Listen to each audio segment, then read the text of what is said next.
ಏನು ಸರ್ಕಾರದ ಪರಿಸ್ಥಿತಿ ಏನು ಕೆಟ್ಟಿದೆ?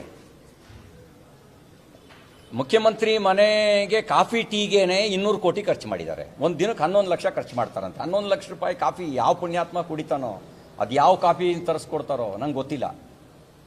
ಅದೇನು ವಿಶೇಷವಾದ ಇನ್ಯಾವ ಕಾಫಿ ತರಿಸ್ಕೊಡ್ತೀರೋ? ಯಾವುದ್ರಲ್ಲಿ ಈಗ ಹೆಲಿಕಾಪ್ಟರ್ ಓಡಾಟ ಕಡಿಮೆ ಆಗಿಲ್ಲ, ಮಂತ್ರಿಗಳಿಗೆ ಹೊಸ ಕಾರು, ಅವ್ರ ಖರ್ಚು ಕಡಿಮೆ ಆಗಿಲ್ಲ. ಆ ಬಡಪಾಯಿ ದುಡ್ಕೋ ತಿನ್ನೋ KSRTC ಅವ್ರಿಗೆ ಯಾಕ್ರಿ ಸಂಯಮದ ಪಾಠ ಹೇಳ್ತೀರಿ? ಸಂಯಮದ ಪಾಠ ನೀವು ವಹಿಸ್ಬೇಕಾಗಿದ್ದು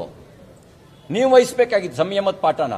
ಈಗ ಇತ್ತೀಚೆಗೆ 2 ವರ್ಷ ಪೂರ್ಣ ಆದಾಗ ಎಂಥ ಸಮಾವೇಶ, ಅದು ಸಾಧನಾ ಸಮಾವೇಶ ಅಂತ ಮಾಡಿ ಸರ್ಕಾರಿ ದುಡ್ಡಲ್ಲಿ ಜನಿಗೆ 300-400 ಕೊಟ್ಟು ಕರ್ಕೊಂಬಂದ್ರಿ. ಅದನ್ನ ಕಡಿಮೆ ಮಾಡಲಿಲ್ಲ. ಯಾಕೆಂದರೆ ನಿಮ್ಮ ಮೂತಿ ನೋಡಿ ಜನ ಬರಲ್ಲ, ಕಾಸು ಕೊಟ್ಟರು ಮಾತ್ರ ಬರ್ತಾರೆ ಅನ್ನೋದು ಕನ್ಫರ್ಮ್ ಮಾಡ್ಕೊಂಡು ನೀವು ಅದು ಅವರಿಗೆ 300-400 ದುಡ್ಡು ಕೊಟ್ಟು ಒಂದೊಂದು ಸಮಾವೇಶಕ್ಕೆ ಕೋಟಿ ದುಡ್ಡು ಖರ್ಚು ಮಾಡಿದ್ರಿ. ನಿಮಗಿಲ್ದೇ ಇರೋ ಸಂಯಮದ ಪಾಠ ಆ ದುಡ್ದು ತಿನ್ನುವಂಥ ಜೀತದ ಆಳುಗಳ ರೀತಿಯಲ್ಲಿ ಕೆಲಸ ಮಾಡುವಂಥ ಆ ನೌಕರರಿಗೆ ಯಾಕ್ರಿ ಪಾಠ ಹೇಳ್ತೀರಿ ನೀವು? ಅವರಿಗೆಲ್ಲ ಪಾಠ ಹೇಳಬೇಕಾಗಿರೋದು ನೀವು, ಪಾಠ ಕಲ್ತ್ಕೋಬೇಕಾದವರು ನೀವು. ಅವ್ರಿಗೆ ಪಾಠ ಹೇಳ್ತಾ ಇದ್ದೀರಿ. ನೀವು ಯಾವುದನ್ನು ಉಳಿಸಿದಿರಿ ಹೇಳಿ? ಯಾವ ಖರ್ಚನ್ನು ಉಳಿಸಿದಿರಿ? ಇಲ್ಲಿ ಯಾವುದನ್ನು ಉಳಿಸಿದಿರಿ? ಅವ್ರಿಗೆ ಯಾಕೆ ಪಾಠ ಹೇಳ್ತೀರಿ? ಅವ್ರಿಗೆ ಏನು ನ್ಯಾಯವಾಗಿ ಕೊಡಬೇಕು ಕೊಡಿ, ಅದನ್ನು ಅವ್ರಿಗೆ ಪಾಠ ಹೇಳಬೇಡಿ ನೀವು. ಅದು ಬೇರೆ ಒಂದು ಶೋ ಮಾಡಿದ್ರು.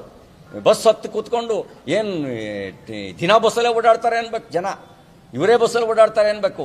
ಹಳ್ಳಿಲಿ ಜನ ಬಸ್ ಇಲ್ದಂಗೆ ಆಗಿದ್ದಾವೆ ಅಂತ ಶಾಪ ಆಗ್ತಿದ್ದಾರೆ ಸರ್ಕಾರಕ್ಕೆ. 500 ಕೋಟಿ ಟಿಕೆಟ್ ನಾನೇ ಹರಿದು ಕೊಡ್ತೀನಿ ಅಂತ ಹರಿದು ಕೊಟ್ರಿ. ನೀವೇ ಹರಿದು ಕೊಟ್ರಿ, ನೀವೇ ಈಗ ಸಮಸ್ಯೆ ಬಗೆಹರಿಸಿ. ನೀವೇ ಹರಿದು ಕೊಟ್ಟಿದ್ರಲ್ವ ಎಲ್ಲರಿಗೂ. ಆ ಪ್ರಚಾರ ತಗೊಳಕ್ಕೆ ಬರುತ್ತೆ.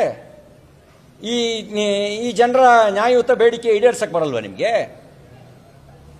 ಈಡೇರಿಸಬೇಕು. ನಾಟಕಬಾಜಿ ಬಿಟ್ಬಿಡಿ, ನಾಟಕ ಆಡೋದು ಬಿಡಿ.